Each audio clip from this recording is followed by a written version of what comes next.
Meus irmãos, dando sequência, hoje nós vamos abordar a respeito da fidelidade de Deus.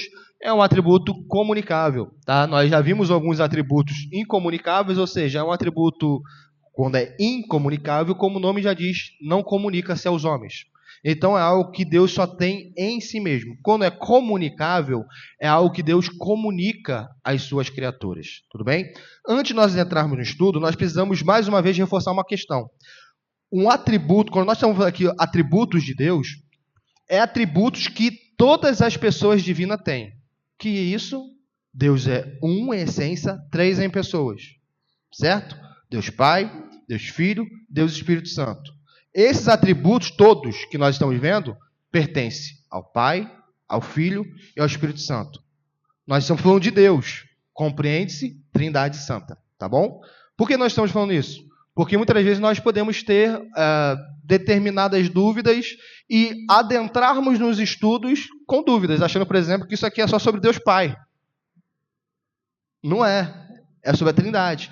Por exemplo, pós-sermão, um irmão veio falar comigo, uma pessoa veio falar comigo, olha, falou que Yahvé, Jesus é Yahvé. Jesus é Yahvé, gente. Jesus é Deus. Jesus é Deus. Se Jesus não é Yahvé, Jesus não é Deus. Se Jesus não é Yahvé, se Jesus não é Jeová, um termo que é dito, né, que ninguém sabe como se pronuncia Yahvé, se Jesus é Jeová, nós somos cristãos. Se nós formos que Jesus não é Jeová, nós somos testemunhas de Jeová. Que acredita que Jesus não é Jeová, que Jesus não é Yahvé, que Jesus é um Deus criado. Tá? Jesus é Yahvé. Tá? Porque o Shema, Deuteronômio 6, 4, salvo engano. Ouvi, Israel, nosso Deus é o único, o Senhor, nosso Deus, é o único Senhor.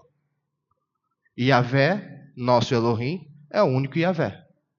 Ou seja, para ser Deus tem que ser Yahvé. Se não for Yahvé, não é Deus. Logo, Jesus é Yahvé. E Jesus mesmo fala isso. Ele fala em João que antes de Abraão existir, eu sou. Eu sou é o termo como Deus se revela a Moisés. O eu sou. Diga que o eu sou te enviou. E os judeus entendem que Jesus está se fazendo de Deus. Ele fala, como é que tu tem menos de 50 anos e fala isso? Aí Jesus fala, eu sou. Antes de Abraão existir, eu sou. Eles pegam pedras para atacar em Jesus. Porque eles entenderam que Jesus estava falando que ele é Yahvé. Portanto, só estou fazendo essa recapitulação, para que nós não caiamos em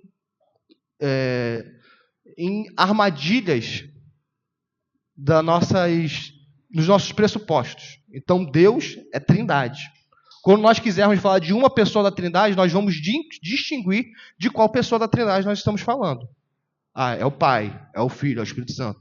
E assim nós devemos ler a Bíblia. Via de regra. Quando a Bíblia fala Deus, via de regra, se o texto não está sendo claro, via de regra é Trindade. Quando a Bíblia fala Deus, depois fala Filho e Espírito Santo, logo entende-se que Deus é o Pai. Porque ela está fazendo a distinção. Ok? Então a gente está só fazendo uma introdução aqui, antes da introdução, para nós dizermos que Trindade é que tem esses atributos que nós estamos abordando aqui. E hoje, da fidelidade, a Trindade tem o atributo da fidelidade e a Trindade compartilha. Tudo bem? Então, é Deus. Tudo bem? Pai, Filho e Espírito Santo. Mas não é Pai, Filho e Espírito Santo. É Pai, Filho e Espírito Santo. Iguais em poder, honra, glória. Tudo bem? Aí, para mais conversa sobre isso, é uma aula só sobre isso. Mas vamos lá. O que veremos? Nós vamos ver, primeira parte, palavras que expressam fidelidade no Antigo Testamento. Tá bom? Nós temos palavras que expressam fidelidade no Antigo Testamento. Nós vamos ver a parte 2, que como Deus é fiel em todas as coisas, nós vamos ver a fidelidade quando ocorre dificuldades, nós vamos ver a fidelidade sendo demonstrada mais palpavelmente, vamos colocar assim, nós vamos ver a fé na fidelidade de Deus, e nós vamos ver na parte 3 o que a fidelidade de Deus não significa. Perceba, parte 1 e parte 2 já vai falar sobre o que a fidelidade de Deus não significa. Já vai falar.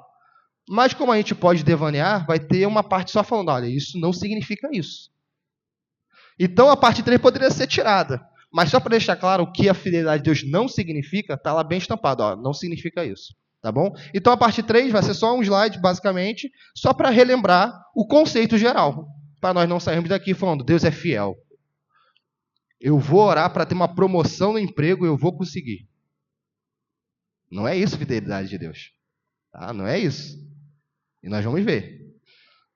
Mais uma vez, como todos já sabem, qualquer cooperação, dúvida, só levantar a mão e a gente faz essa colaboração. Parte 1, o que significa fidelidade de Deus? Ou o que significa fidelidade? São definições que o Samuel Saldivar busca ali no texto bíblico com os dicionários para mostrar o que o texto bíblico está falando. Por exemplo, fidelidade pode estar na Bíblia com a palavra emet.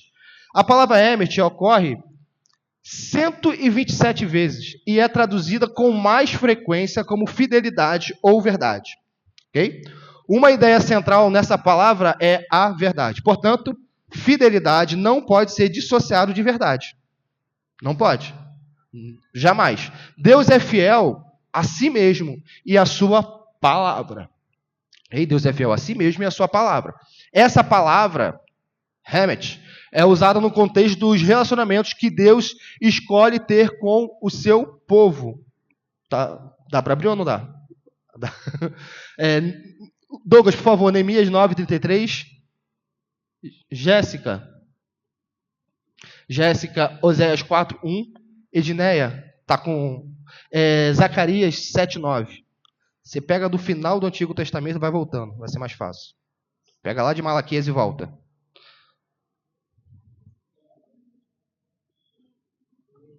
Quem abrir pode ler, por favor.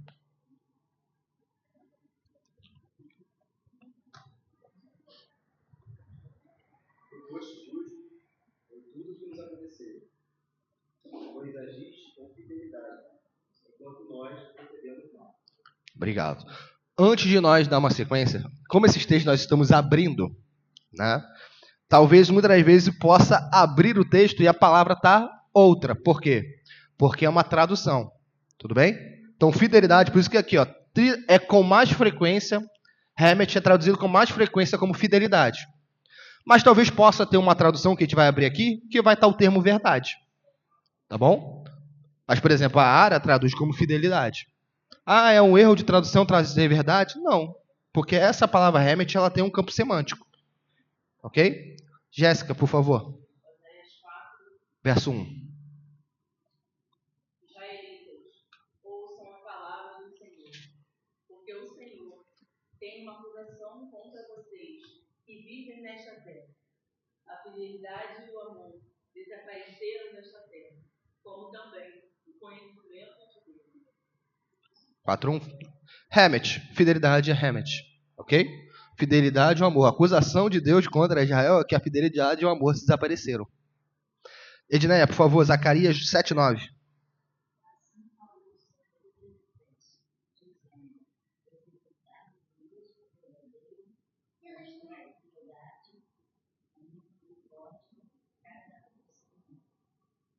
Tá. Então, como nós estamos vendo, Deus é fiel a si mesmo e à sua palavra. Isso significa que essa palavra ela sempre vai estar no campo semântico, ali no campo ali do contexto, querendo expressar que Deus é fiel a si e também que Deus é verdadeiro e que Deus age na verdade. Tá bom? Vamos colocar assim. Aqui vai estar só em Êxodo 17:12, suas mãos permaneceram firmes. Que também poderia ser uma palavra no campo semântico fiel até o pôr do sol. Tá, mas qual é o contexto disso? Essa palavra ocorre 49 vezes e o conceito central é firmeza ou confiabilidade. A primeira ocorrência dessa palavra ocorre muito bem, ou ilustra muito bem a ideia principal que ela transmite. Isso acontece em Êxodo 17, quando os israelitas estão lutando contra os amalequitas. É um texto que muitos de nós conhecemos, que é quando Moisés mantém as mãos erguidas e os israelenses prevalecem, os israelitas prevalecem. Mas quando Moisés abaixava a mão, os amalequitas começavam a vencer. Então a solução que encontraram ali foi fazer Moisés ficar sentado, enquanto Arão e Ur seguravam cada um a mão de Moisés. Aí essa mão firme, essas mãos permanecerem firmes, significa fiéis também. Ou seja, como que a gente pode traduzir para a gente, né? Ou para esse conceito de fidelidade. Significa de algo confiável, de algo que não é variável, permanece firme. É isso que está significando. Por exemplo, nesse mesmo contexto, a fé de Deus alcança os céus, como está em Salmo 36,5. É a palavra emuna que está lá. Deus é fiel de manhã à noite, que é a palavra emuna, ou seja, é confiável. A mão de Deus, essa fidelidade de Deus, ela não é algo que troca, que é variável. Por que isso é importante? Nós não podemos ter um Deus que hoje é fiel e amanhã é infiel. Isso não existe. Ele é fiel, e a gente vai ver o texto. Ele é fiel, ainda quando nós somos infiéis, ele continua fiel, porque ele não pode negar a si mesmo. Está em Timóteo isso. Isso está em Timóteo. Então a fidelidade é algo confiável. Não é algo que... Como que vai estar Deus amanhã? Deus vai estar fiel? Ou, por exemplo, aqui a gente tem criança pequena. Será que Deus vai ser fiel ao Noah e à Melanie? Será que Deus vai ser fiel ao Tiago? É óbvio que vai ser, porque ele é Deus. Ele jamais vai deixar de ser fiel. A outra palavra, hesed, que ocorre 255 vezes, é frequentemente traduzida como bondade, amor, benevolência, misericórdia. Então perceba, fidelidade está ligada a esses termos também. Está ligado a esses termos. Então, quando a gente for lá no final do estudo e ver sobre a fidelidade de Deus que disciplina, é uma disciplina, está ligada à fidelidade, mas é uma disciplina em bondade. É uma disciplina em amor. É uma disciplina benevolente. É uma disciplina misericordiosa, porque a disciplina de Deus com os seus filhos é para trazê-los de volta. Essa é a disciplina que Deus faz com o seu povo. E está ligado à fidelidade. Porque, embora não seja traduzida como uma forma da palavra fiel, propriamente dita, é frequentemente usada com alguma variação dos termos que significam fiel. A palavra é frequentemente usada no contexto de destacar a fidelidade de Deus ao seu povo por causa do seu compromisso de aliança com eles. Como resultado, algumas versões modernas traduzem essa palavra como lealdade à aliança. Ou seja, todos nós estamos em aliança com Deus. Todos nós. Tá? Todos nós. E aqui eu estou falando de uma aliança especial, uma aliança de graça. É por isso que nós ceamos. Que este é o cálice da nova aliança. No sangue de Cristo Jesus.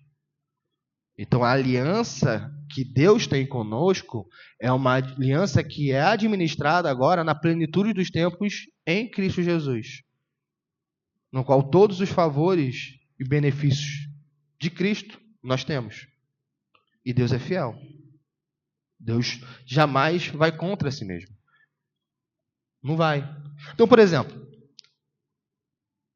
Cristo nos ensina que se nós pedirmos sabedorias no momento de tribulação, nós vamos receber sabedoria.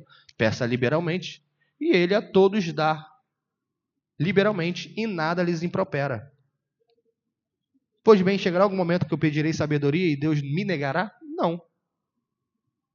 Quem pede para ser sábio e deseja realmente ser sábio, vai ser sábio. Porque a palavra de Deus dá essa promessa. E quem a busca, encontra. Nós não estamos falando do preguiçoso que quer ser sábio na preguiça. Não é isso. Nós estamos falando daquele que realmente quer ser sábio. Sábio na palavra, não segundo o mundo. A sabedoria de Deus é loucura para o mundo. Muitas das vezes. Tá? Sábio segundo a palavra.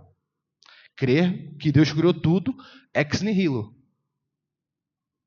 Do nada Deus criou tudo. É sabedoria segundo a palavra.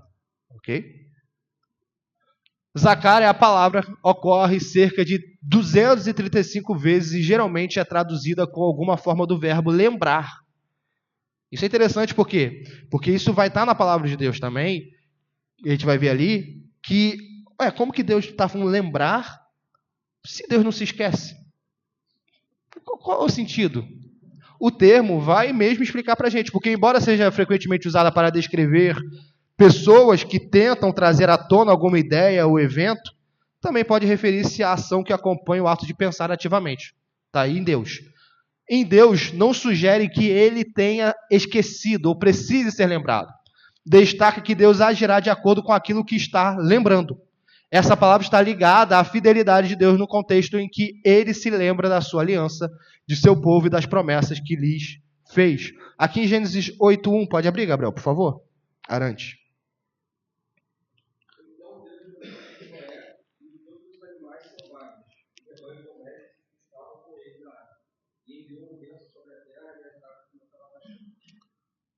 O que está mostrando ali? Está mostrando um dilúvio. Noé está ali. E aí, quando que vai voltar tudo ao normal? Deus falou que vai vir um dilúvio. No termo moderno, vai resetar a humanidade. E agora? Então Deus lembra. Ele lembra. Ele lembra, ou seja, esse lembra é agora que Deus vai ser favorável à ação. É isso que significa. Quando o povo está sendo oprimido, o que acontece? Deus se lembra da aliança que fez com Abraão. Significa o quê? Que ele agora vai agir. Não significa que ele se esqueceu, porque ele mesmo já falara a Abraão, lá em Gênesis, que o povo ficaria 430 anos escravo. Portanto, os 430 anos de escravidão não significa que Deus se esqueceu e abandonou o seu povo. Não significa isso, porque ele é fiel. Significa que a escravidão está ligada à fidelidade de Deus, porque ele falou para Abraão que o povo ficaria escravo.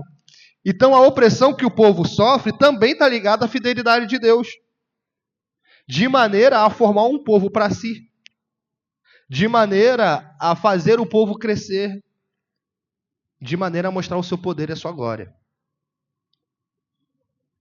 Então, até o povo ser afligido, oprimido, estava ligado à fidelidade de Deus. Estava ligado à fidelidade de Deus. De forma que Faraó, ou os faraós, que é uma sucessão, né, desses 430 anos, foram responsáveis, foram culpados, mas também estava ali sendo manifesta a fidelidade de Deus. Estava sendo manifesta a fidelidade de Deus. Então, fidelidade de Deus não é viver nas nuvens. Isso não é fidelidade de Deus. Quando Jesus fala, se o mundo me odiou, vai odiar vocês. E se nós temos o ódio do mundo porque nós somos fiéis a Deus, Deus é infiel? Ou, na verdade, Deus é fiel porque Jesus já falou que o mundo iria nos odiar? O problema é que a gente pega a Bíblia e recorta a fidelidade que a gente quer. Essa aqui eu quero. Essa fidelidade aqui eu quero. Essa aqui eu quero. A fidelidade do Salmo 127, que a gente canta muito, essa fidelidade eu quero. Em vão trabalham, que eles vigiam, porque Deus trabalha por nós, que Deus vigia a nossa entrada, a nossa saída, que Deus vigia os muros de Israel. A gente dorme, Deus continua trabalhando em nosso favor. Os seus ele dá enquanto dormem. Nossos filhos vão ser como aljava, e nós vamos ter muito. Essa fidelidade a gente pega. Mas a fidelidade de Jó a gente não pega. A fidelidade de Jó é só para Jó. O Senhor Deus deu e o Senhor tomou. Bendito seja o nome do Senhor. Isso é para Jó. Eu só quero o Salmo 127. Então, alguma dúvida sobre como esses termos eles se comportam, se apresentam, ou a gente pode dar sequência? Vamos dar sequência então, ok? Agora nós vamos na parte mais em como essa fidelidade de Deus se manifesta em todas as coisas e basicamente tudo que virá depois está ligado a todas as coisas. Todas as coisas é um amplo e o outro são meio que subcategorias desse todas as coisas. O Pink vai dizer o seguinte, e essa parte aqui é toda do Pink, ou seja, toda essa segunda parte, os escritos que aparecem são do Pink. As escrituras abundam em ilustrações da fidelidade de Deus. Há mais de 4.000 anos, ele disse, enquanto durar a terra, não deixará de haver sementeira e ceifa, frio e calor, verão e inverno, dia e noite. Paremos aqui, só um minutinho. Nós acreditamos como cristãos, e aqueles que gostam, por exemplo, de ecologia, tem um livro do Francis Schaeffer falar sobre poluição e o homem no mundo. É um livro fantástico. Bem difícil, bem acadêmico, mas muito bom. E nós acreditamos que, como seres criados à imagem e semelhança de Deus, e aqueles que têm domínio sobre a criação, aqueles que têm um mandato cultural, que nós somos obrigados, por ordenança divina, a agir de acordo com as prescrições divinas. Ou seja, cuidar da criação. Cuidar da criação. E quando nós desobedecemos essa ordem, nós temos malefício para nós. Então é óbvio que nós ficarmos jogando lixo na rua, lixo em tudo quanto é lugar, e ter um continente de lixo no meio do mar, isso não é bom. Isso é óbvio. Tá? É óbvio que se a gente começar a ter determinadas práticas industriais e tudo mais, e ter uma emissão de determinados gases, vai ser ruim para nós. A sociedade, por exemplo, industrial do século XIX, os homens tinham vários problemas de saúde por causa das fábricas. Então isso é óbvio. A forma como nós lidamos com a criação pode nos prejudicar. Isso é um ponto. Agora, a agenda globalista e ecológica vai dizer que o fim é apocalíptico. Isso a gente não pega. Por quê? Porque Deus prometeu, agora como ele vai fazer, nós não sabemos. Nós temos a nossa obrigação, como nós devemos fazer. Agora, eu não posso dizer que Gênesis 8, 22 está rasgado das Escrituras. Deus é fiel ou Deus não é fiel? Deus prometeu que enquanto durar a terra, não deixará de haver sementeira, ceifa, frio, calor, verão, inverno, dia e noite? E como que eu creio em pessoas que falam que chegará um tempo que só vai ter verão? Como que eu creio nisso? Como que eu vou para essa teoria? Porque é uma teoria, tá? Não é fato científico. Não é fato científico isso. Todo fato científico se harmoniza com a Bíblia. Agora, nem toda teoria se harmoniza com a Bíblia.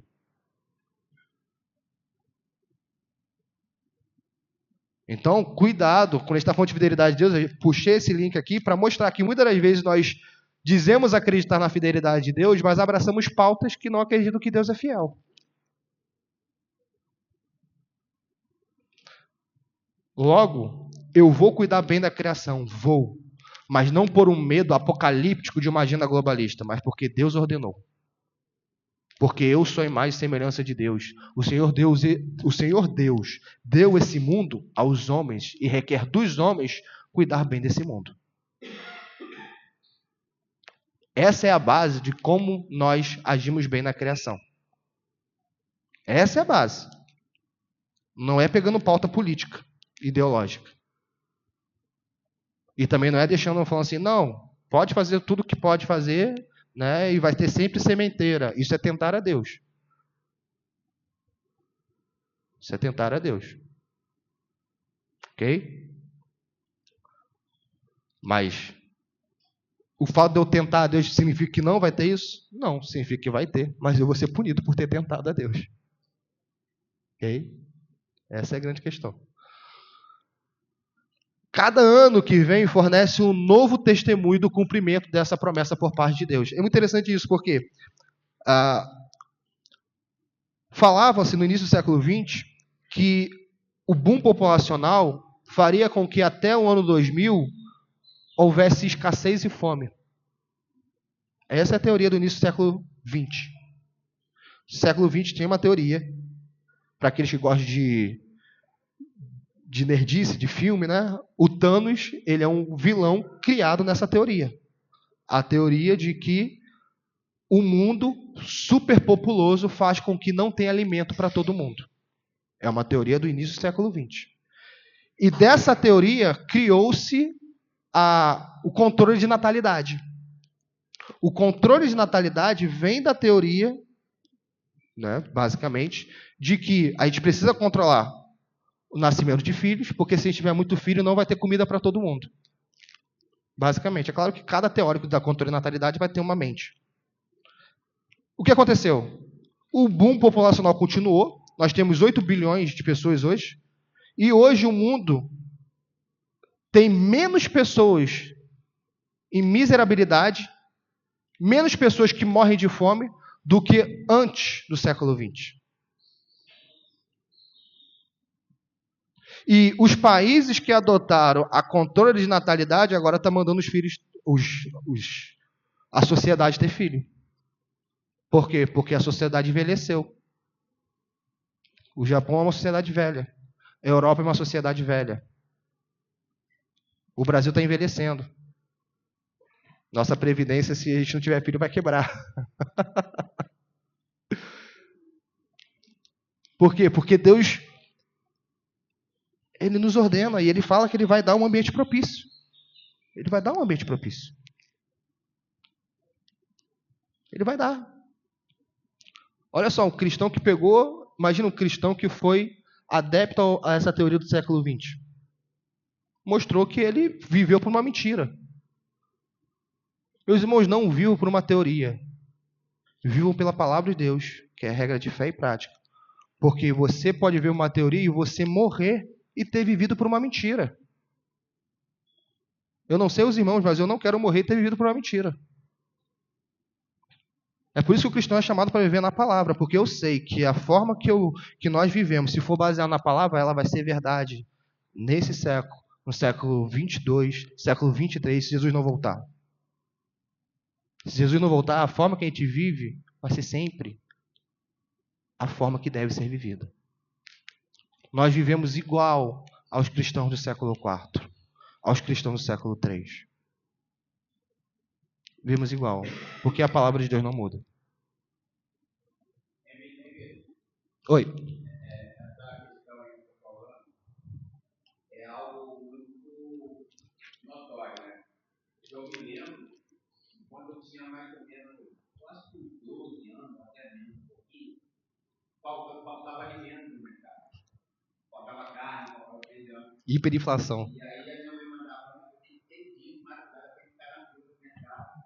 E era regulado ainda. Um quilo de feijão, e carne também. Então, aí eu falando para o papai que vai entrar no mercado. E hoje a gente entra no mercado. Tá bom. Né? Isso aí. Então, é realmente muito fácil. E essa questão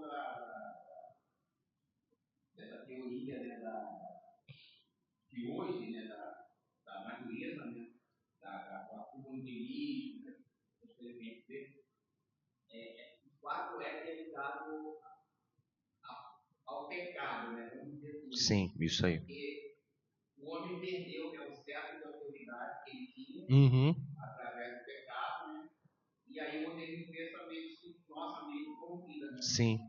E o cristão, voltando aí ao devocional, né, nós como cristãos, dizemos que somos, precisamos ter uma mentalidade diferente, né, em relação a isso, até a natureza. Perfeito. O lixo, né, a coisa, a moral, a educação, né, que a gente vê hoje está tudo perdido. Perfeito. Então, mas porque está atrelado, né, a esse pecado, né, e o homem perder, né, esses tempos, né. Perfeito.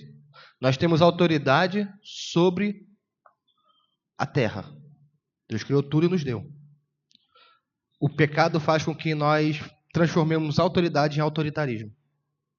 Por que a gente diz que o veganismo não é bíblico? Porque Deus, lá depois de Noé, falou: você pode comer.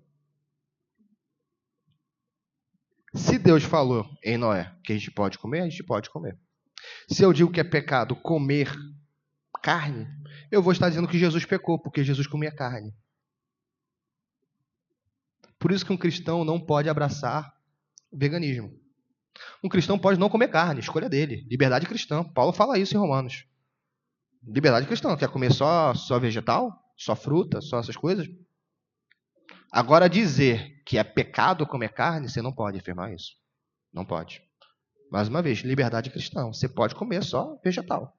Mas não pode dizer que é pecado comer carne, porque senão você vai estar falando que Jesus pecou. Porque Jesus comeu peixe. Jesus comeu carne. Olha a complicação. És perfeito, Jorge. Nós corrompemos o que Deus nos deu. Encontramos essa preciosa verdade expressa em quase toda parte das Escrituras, pois seu povo precisa saber que a fidelidade de Deus é uma promessa essencial do caráter divino. Eu vou pedir para o Gabriel Falcão, por favor. Deuteronômio 7:9. Dayana, por favor. 2 Timóteo 2:13. Paula, Salmo 98, versículo 8. Danilo, Isaías 11:5. Isaías 11:5, Isabela, Salmos 36, versículo 5, tá bom? Nós vamos ver o quê? A fidelidade de Deus, em que ele sempre vai ser fiel, ele nunca vai mudar do que ele prometeu. Porque uma das características de Deus, a gente viu, eu não lembro se o estudo foi do presbítero Vinícius ou do diácono Israel, a imutabilidade de Deus. Né? Não sei de quem foi. Foi de quem? Só não pode falar que foi meu. Foi meu ou não? Foi seu, né? Quem que foi? Fui eu? Não, foi ele falou, fui eu. Obrigado, Jael. Falcão, por favor. Saberás, pois, que o Senhor teu Deus é Deus fiel, que guarda a aliança e a misericórdia até 1000 gerações, aos que o amam e cumprem os seus mandamentos. Perfeito. Ele vai ser misericordioso até 1000 gerações. Tá? Olha só, isso é muito maravilhoso, né? A vida cristã não é só sobre ir para o céu. Isso não é, tem gente que acha que a vida cristã é só ir para o céu. Mas a forma como a gente vive, isso vai redundar em graça e misericórdia para as gerações. Para as nossas gerações. Por exemplo, a minha família, por exemplo, eu e o Vinícius nascemos em lar cristão. Por quê? Porque isso vem lá, acho que da minha bisavó, se vou bobear antes. Então vai vindo, vai vindo. E, pela graça de Deus, pode acontecer com nossos filhos. E a misericórdia não significa apenas que o filho vai ser cristão. Tá? Tem uma complexidade nisso. A gente não vai abordar isso que não é o estudo de hoje. Mas Deus vai ser favorável aos nossos filhos. Isso. Mas como assim? Aí leia Crônicas. E os filhos de Davi, que herdaram o trono. Tá? Em que Deus vai falar, olha, você pecou, vou fazer isso, mas por amor de seu pai Davi, a ira vai ser abrandada nisso. É nesse sentido, ok? Agora é a Dayana, né? Por favor, Dayana.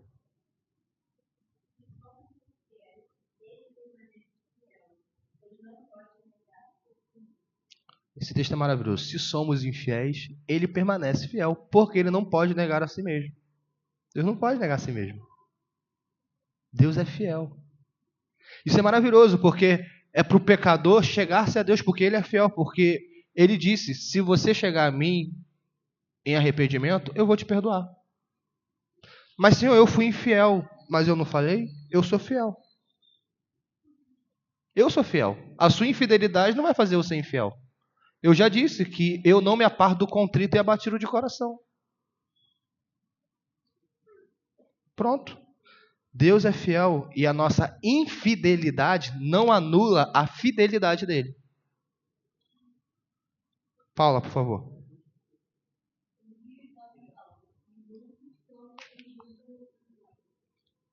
Obrigado. Agora é quem? Danilo?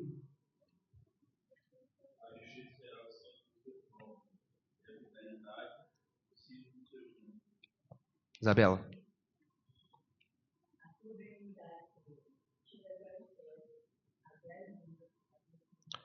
Obrigado. Então nós vemos essas falas, tanto dos salmistas quanto em Isaías também, louvando ao Senhor pela fidelidade dele. Chegam até os céus, tudo mais. Deus é fiel. Uma coisa é aceitar a fidelidade de Deus como uma verdade divina, ok? Outra bem diferente é agir de acordo com tal verdade.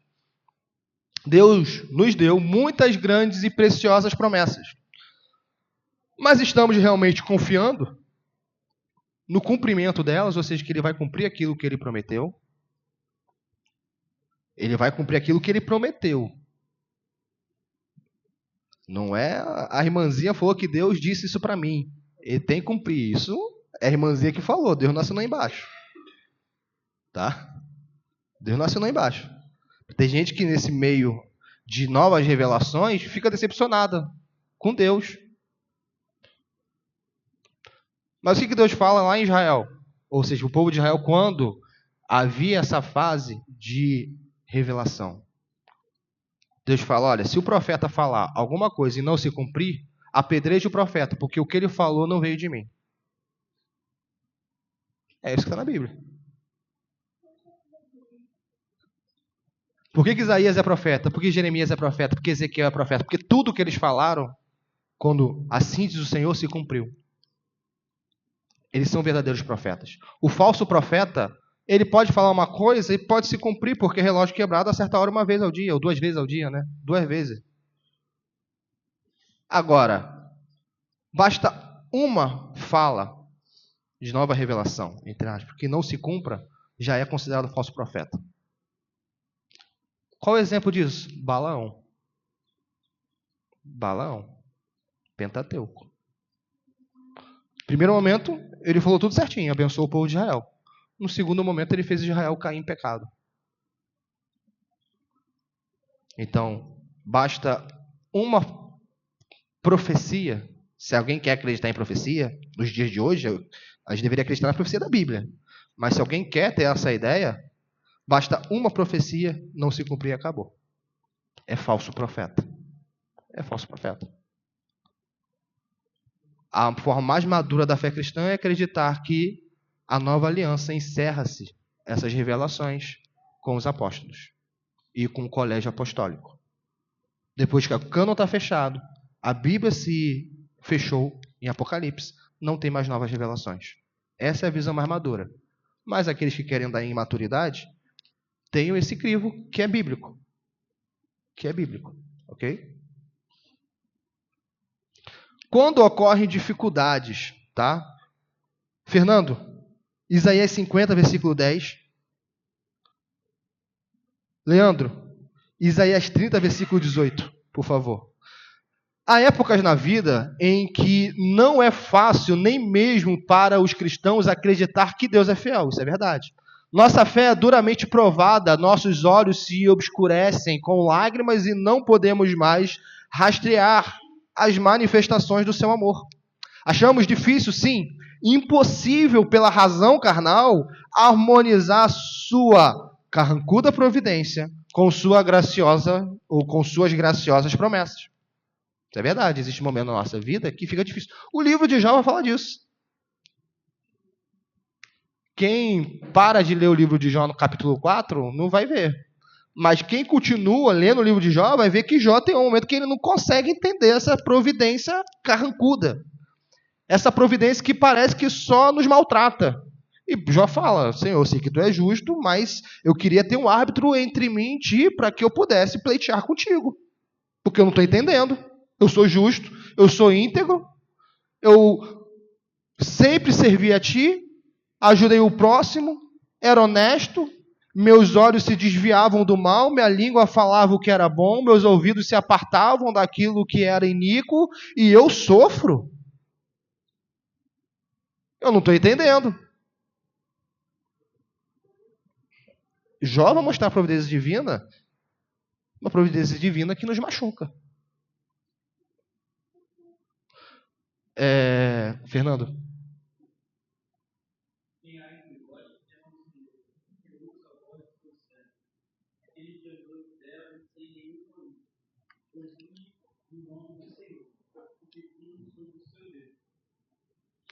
Algumas traduções dizem, e espera nele.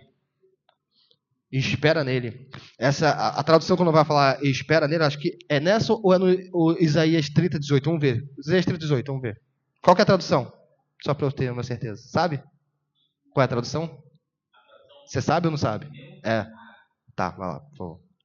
Por isso o Senhor espera para ter misericórdia de vós, e se detém para se compadecer de vós, porque o Senhor é Deus de justiça. Bem-aventurados todos os que me esperam. Então me confundi. É Isaías 30, 18. Todos os que nele esperam. A ideia é do que o Fernando leu, desse momento ruim e que vai chamar a confiar em Deus. Essa é a ideia. Ainda que tenha esse momento ruim. E que o Leandro leu é interessante do esperar. O esperar é uma coisa difícil. Mas é uma palavra que é repetida diversas vezes nos Salmos. Esperar em Deus, na verdade, é um dos elementos primordiais da fé cristã. Gente, a gente pode estar aqui numa bonança só. Vamos supor que tem alguém aqui que está no emprego que desejava, recebendo o que queria, tendo casa, tendo tudo. Eu estou vivendo tudo que eu sonhei, eu estou vivendo. Então, o que eu estou esperando? O cristão espera a volta de Cristo. Ele espera estar com Cristo. E esperar é um elemento primordial da fé cristã.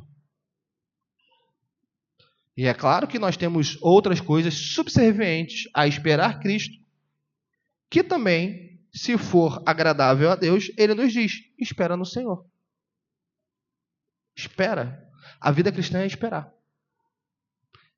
E dos textos bíblicos falando de Abraão, vai dizer que Abraão demonstrou a sua fé quando ele esperou contra a esperança. Ele esperou contra a esperança. Porque tudo mostrava que era contrário. Mas ainda assim ele esperou. Fidelidade demonstrada. Deus é fiel em preservar o seu povo, como está escrito em 1 Coríntios 1:9. Fiel é Deus pelo qual fostes chamados à comunhão de seu Filho. Deus é fiel em disciplinar seu povo. Ele é fiel no que retém, não menos do que é fiel no que dá. Ele é fiel tanto em enviar tristeza quanto em dar alegria. Ora, Deus envia tristeza? Envia. Deus envia tristeza. Porque a tristeza, no justo, nos santos, produz virtude. Meus irmãos, podemos dizer assim, qual é o maior interesse do nosso Deus? Né? Qual é o fim da vossa fé? Isso é Pedro. Tá? Tem vários fins. Né? Um dos fins é a glória de Deus. Mas Pedro vai trazer um fim. O fim é a salvação da vossa alma. Esse é o fim da vossa fé. Porque se a nossa fé se resume somente a essa terra, somos os mais miseráveis de todos os homens, como está em 1 Coríntios. Então qual é o fim da sua fé? Qual é o fim da minha fé? Qual é o fim da fé dos crentes? A salvação da vossa alma. E essa salvação da vossa alma está ligada a Deus nos aperfeiçoar a imagem de Jesus Cristo. Logo, Ele vai trabalhar para que você seja salvo. Ele vai trabalhar nisso. Ele vai trabalhar para que você seja cada dia mais semelhante a Cristo. E Ele vai fazer isso, muitas das vezes, em tristeza. Em tristeza. Interessante também que falou de Abraão, a fidelidade de Abraão com Deus quer dar. Ali foi algo incrível. Porque Abraão ali naquele momento ele cumpriu o que Deus estava pedindo, ele estudiou, e Isaac também foi obediente a Abraão, ficou ali aguardando. E a gente ali, dentro do que está falando, essa fidelidade está ligada, eu acho, diretamente à fé. Sim, com certeza. Com certeza. Se nós não temos fé naquilo que Deus prometeu, a gente é infiel. Sim, sim. Então, você falou de Abraão, dessa parte de Abraão, como Deus pede um destaque para ele, e ele vai cumprir até o final. Aí Deus fala para ele, não faça isso. Mas ali a gente sabe que não foi o que Abraão. Então, essa é a grande questão, a gente sabe. A gente sabe. Por quê? Por que Deus foi para matar por que Abraão foi para matar Isaac? Por quê? Alguém sabe? Alguém sabe? Por que Deus... Bom, por que Abraão foi para matar que tá Isaac e Ismael. Isaac e Ismael. Deus falou que em Isaac será cumprida a promessa. Em Isaac. Deus é fiel. Hebreus capítulo 11, versículo 17. Vamos lá, vamos abrir. 17 e 19, vamos todos abrir, porque a gente tem que ter essa resposta. A gente sabe por que Abraão foi para sacrificar Isaac. Hebreus 11, 17. Hebreus 11, 17. Vamos lá. Pela fé, Abraão, quando posto à prova, Hebreus 11, 17. Pela fé, Abraão, quando posto à prova, ofereceu Isaac, Estava mesmo para sacrificar o seu unigênito, aquele que acolheu alegremente as promessas, a quem se tinha dito, em Isaque será chamada a tua descendência. Versículo 19.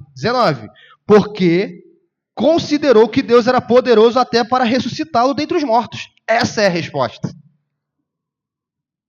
Porque ele sabia, olha, Deus falou, Deus é fiel. Abraão sabia que Deus era fiel. Ele sabia.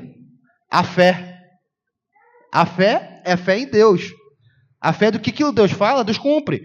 Se Deus falou para mim que em Isaque será cumprida a promessa, eu vou matar, porque Deus está mandando. Mas eu sei que Deus vai ressuscitar, porque é nele que a promessa vai ser cumprida. É em Isaque. Abraão não foi, mais uma vez, eu vou matar e o que vai acontecer?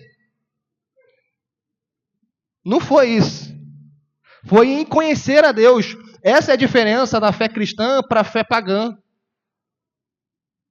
A fé cristã sabe muito bem que Deus vai sempre promover a vida e a justiça. Ele não foi para matar Isaque para deixar Isaque morto. E acabou. Ele foi porque Deus mandou e sabia que Deus, se ele matasse Isaque por ordenança, iria ressuscitá-lo.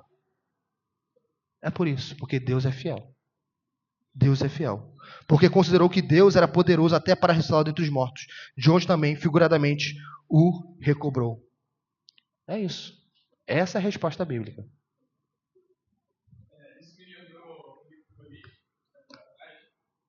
é um projeto e estava na parte, ele estava fazendo a acusação que as pessoas fazem nessa fé, e você recebendo de Abraão como seu filho. De como ele foi racional, porque ele sabia, ele era poderoso, ele sabia que ele era fiel à própria palavra dele, e por isso que ele foi Perfeito. sacrificar Isaac, sabendo que ele era ressuscitado.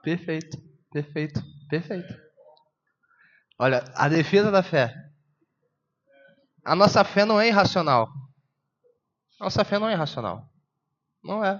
Abraão não foi lá de modo irracional matar o seu único filho. Ele foi matar o seu único filho a um Deus que era poderoso e que tinha falado que em Isaac seria chamada as promessas, né? Era em Isaac. A descendência de multidões seria em Isaac, não em Ismael. A descendência da promessa. Mais uma vez, olha só, na evangelização, como que isso cabe? Não, nossa fé não é irracional. Não é irracional, porque ele sabe quem é o nosso Deus. Muito bom, Gabs. A fidelidade de Deus é uma verdade a ser confessada por nós, não apenas quando estamos à vontade, mas também quando sofremos repreensão mais severa. Essa confissão também não deve ser apenas de nossas bocas, mas também de nossos corações. Fé na fidelidade de Deus. Ramila, você abriu ainda não, né? Hebreus, Ramila, por favor. Hebreus 10, 23. Enquanto isso, a apreensão desta bendita verdade nos preservará da preocupação. Estar cheio de cuidado, ver nossa situação com pressentimentos sombrios, antecipar o amanhã com triste ansiedade, é pensar erroneamente sobre a fidelidade de Deus. Isso é muito interessante. A ansiedade, ficar preocupado, é considerar Deus infiel. Preocupado demasiadamente. Okay? Essa é a ansiedade. Olha só, aquele que cuidou de seu filho durante todos os anos, não abandonará na velhice. Não vai abandoná-lo. Aquele que ouviu suas orações no passado, não se recusará a suprir a sua necessidade na presente emergência. A gente é tão idólatra que a gente, por exemplo, pede um emprego. A gente pediu um emprego, aí Deus dá aquele emprego. Um emprego bom, um emprego que faz a gente crescer. Crescer como pessoa, crescer financeiramente, progredir os bens. Isso foi bênção de Deus. E a gente começa a tirar os olhos do Deus e começa a olhar para a bênção de Deus e parece que somente aquilo é a fonte total do nosso ganho. E a gente começa a andar em ansiedade. Caramba, se eu perder esse emprego? Se eu perder esse emprego, eu ficarei muito mal. Porque eu não tenho qualificação profissional. Porque eu não tenho isso, eu não tenho que se eu perder esse emprego, eu vou para outro emprego que eu vou ganhar menos. E meus filhos vão passar necessidade. Mas peraí, quem te deu esse emprego? Nós já conhecemos um caso de uma pessoa que ganhava bem. E ela entrou em depressão, em ansiedade, a ponto de contratar até profissionais, porque ela idolatrou o emprego e começava a ficar, cara, se eu perder o emprego. O nosso Deus é o Deus que sustenta seus filhos, tanto aqueles filhos que ganham um salário mínimo, os seus filhos que ganham uma Bolsa Família, os seus filhos que não têm dinheiro certo, que uma hora ganha pouco, outra hora ganha 2, 3, quanto o filho que ganha 30, 40, 50. Eu nunca vi um justo desamparado, nem a sua descendência mendigar um pão. Porque Deus é fiel. Deus é fiel. Mas e meu filho, se eu não comprar uma casa própria, meu filho pode morar na rua. Eu nunca vi o justo desamparado, nem a sua descendência mendigar o pão. O Deus que te deu dinheiro, te deu condição para você alugar uma casa e te sustentou numa casa de aluguel durante toda a sua vida, é o Deus que pode dar condição para o seu filho sustentar a família dele e morar de aluguel durante toda a vida. Perceba, o fato de não ter uma casa própria não significa que você tem que andar ansioso. Não significa. Porque não é a casa, é o Deus. Porque Ele é fiel. Ele é fiel. Hebreus, por favor.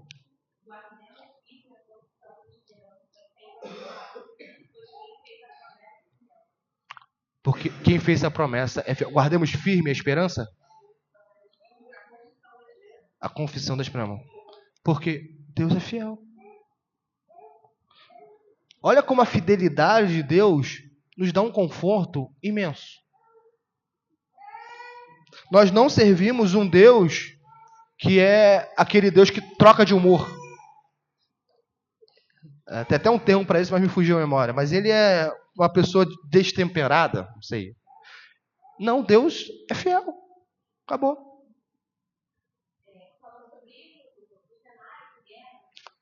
Uhum.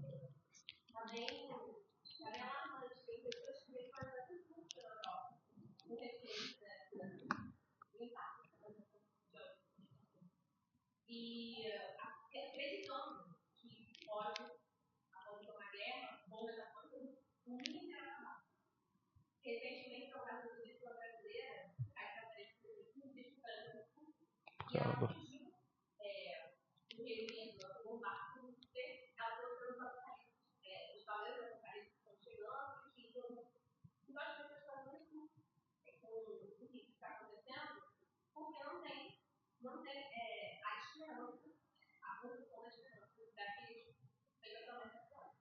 Perfeito.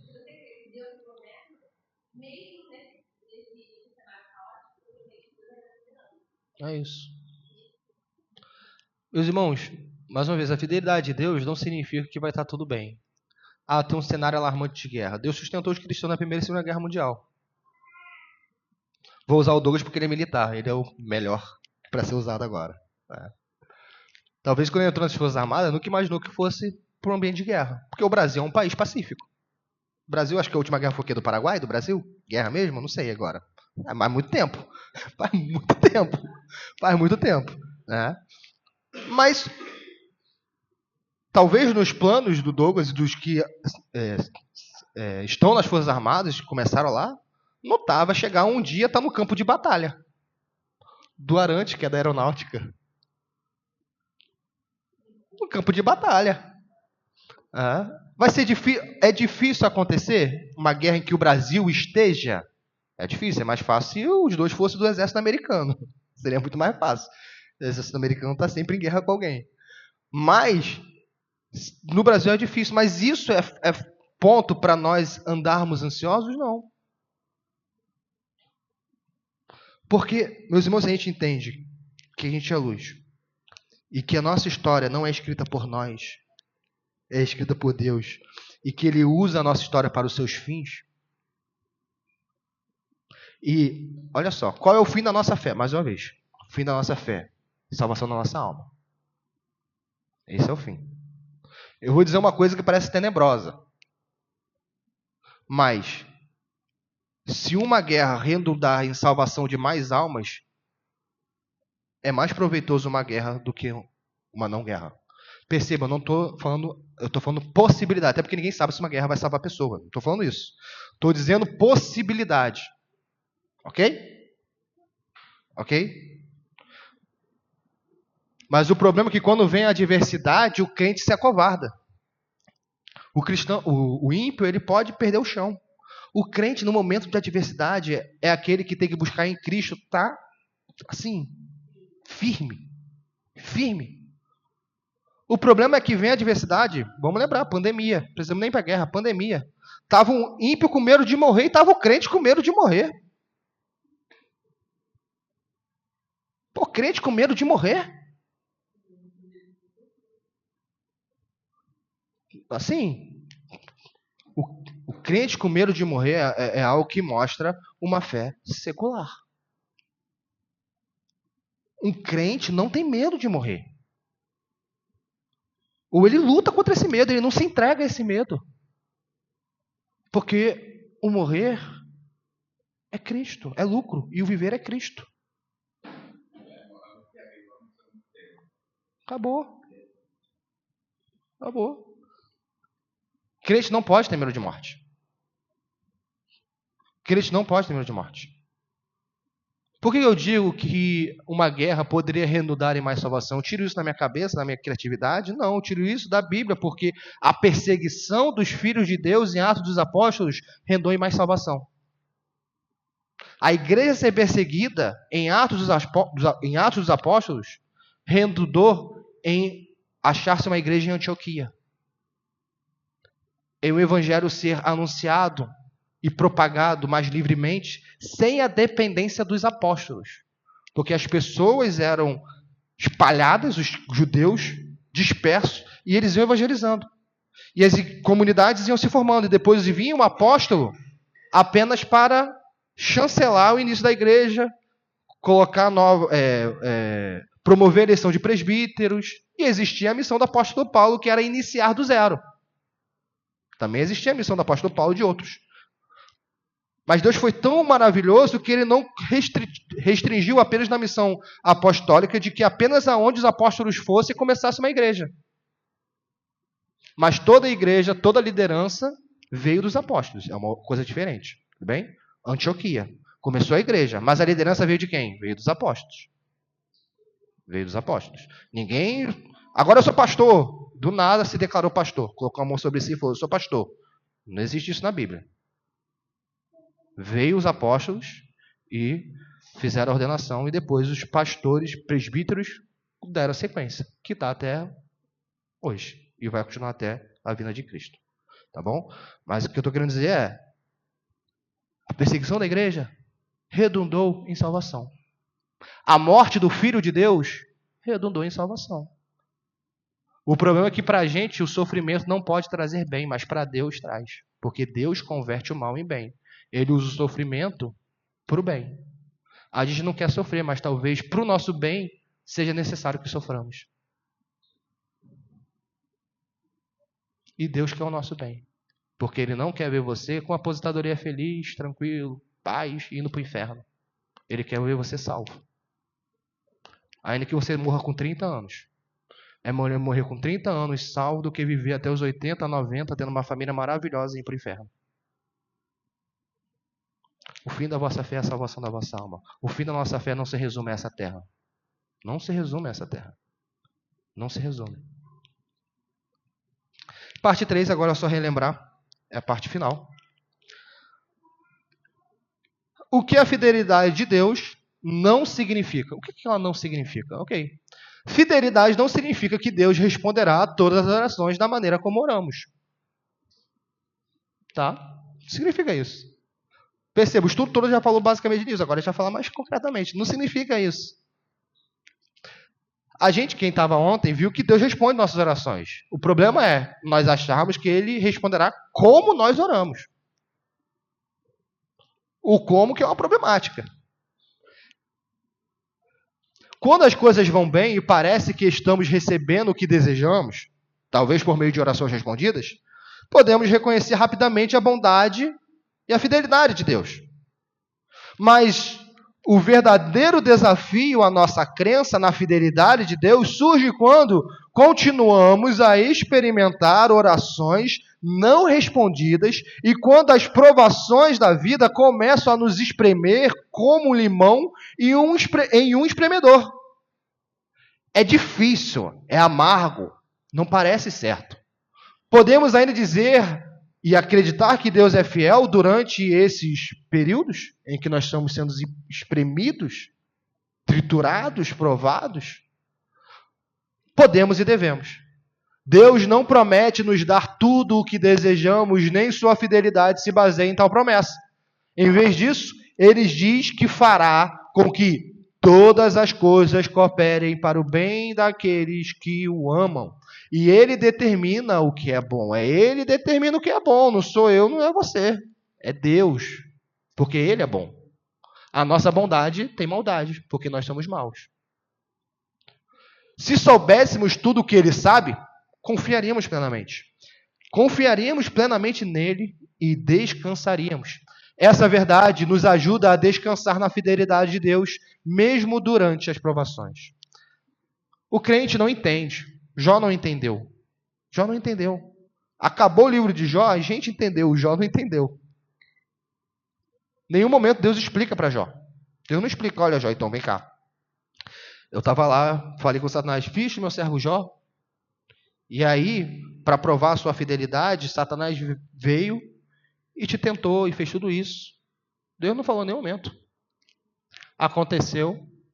Jó viu que ele era nada, ele era pó e cinza, e que ele conhecia Deus apenas de ouvir falar, mas depois do sofrimento, agora ele de fato via Deus. Agora, de fato, ele conhecia Deus.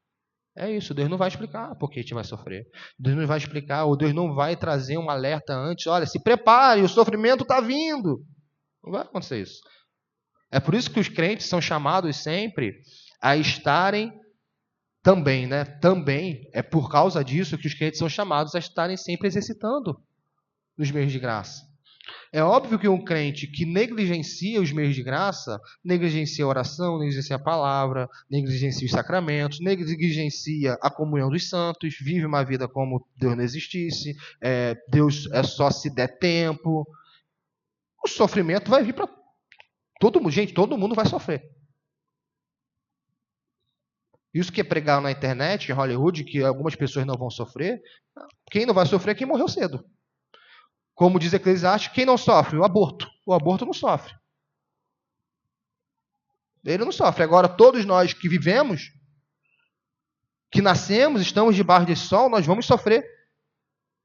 Já tivemos sofrimento. Acredito que todos nós já tiveram sofrimento.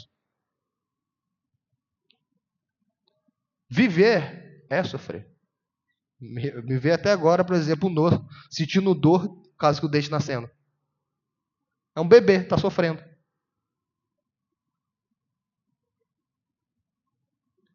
Essa ideia de que viver não é sofrer, é sofrer. E Deus, em nós, usa o sofrimento para o nosso bem. Se você não quer sofrer, você não quer viver. E não quer viver de acordo com a vontade de Deus. Não estou querendo dizer que a gente vai sair daqui com uma vontade de sofrer. Não é isso. A gente tem que buscar a vida tranquila. A palavra de Deus diz isso. Se você quer uma vida tranquila, mas o homem faz planos, mas o determinar é de Deus. Provérbios 16:1, salvo engano. Ninguém vai sair daqui querendo sofrer, por favor. Por favor. Mas é estar preparado para o sofrimento. E fato é, aquele crente, vamos colocar, que é fiel a Deus, ele vai adentrar no sofrimento de uma maneira melhor. O crente que é infiel a Deus, ele vai sofrer muito mais no sofrimento. Olha só que coisa. Ele vai sofrer mais desnecessariamente. Vamos supor que dois crentes caem numa doença terminal. Um era fiel, o outro era infiel. O infiel ele vai começar a praguejar primeiro, vai começar a murmurar, vai começar aquele crente triunfalista. Tudo tem que ser bom para ele. E ele vai ser quebrado por Deus, porque Deus é fiel. E eu estou colocando na mente aqui um que seja crente, tá? Um que seja crente. E ele vai começar a reclamar, murmurar, vai chegar no hospital, vai tratar mal as pessoas. Ele vai tratar mal as enfermeiras, aí as enfermeiras vão tratar mal ele. A não ser se tiver uma enfermeira cristã. Ele só vai sofrer mais. E ele não vai ter o consolo de Deus. Enquanto o outro vai ter. Nós conhecemos casos de uma pessoa que estava câncer terminal, por exemplo, um caso específico, que os médicos falaram, volta para casa, e ela vai precisar de muito medicamento, porque esse medicamento vai fazer com que ela não sinta dor. E ela, isso é uma coisa extraordinária, tá? Essa pessoa especificamente, ela foi para casa e até mesmo sem uma dose grande do medicamento, fazia com que ela não sentisse dor. Ela conseguia ir para a igreja aos domingos. Ela conseguia continuar a vida religiosa dela.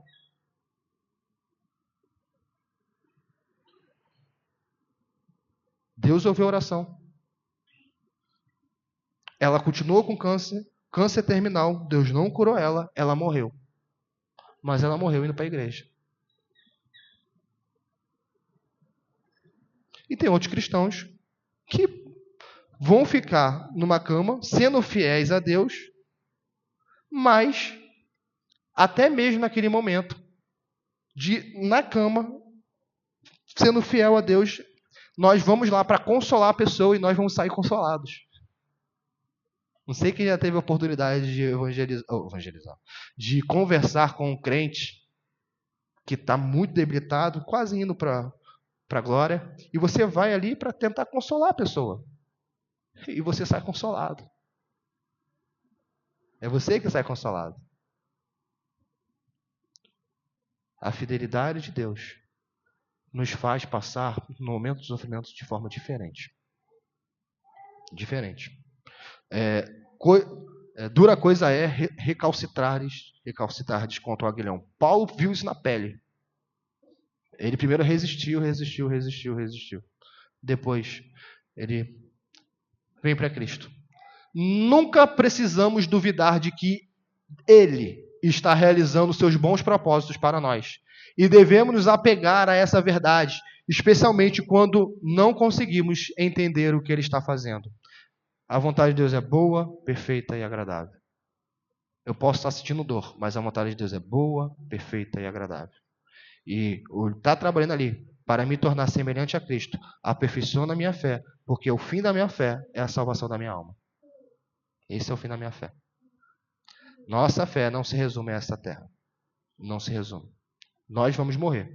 Se Cristo não voltar, na nossa geração, nós vamos morrer. Fato. Todos nós aqui somos futuros cadáveres. Isso é um fato.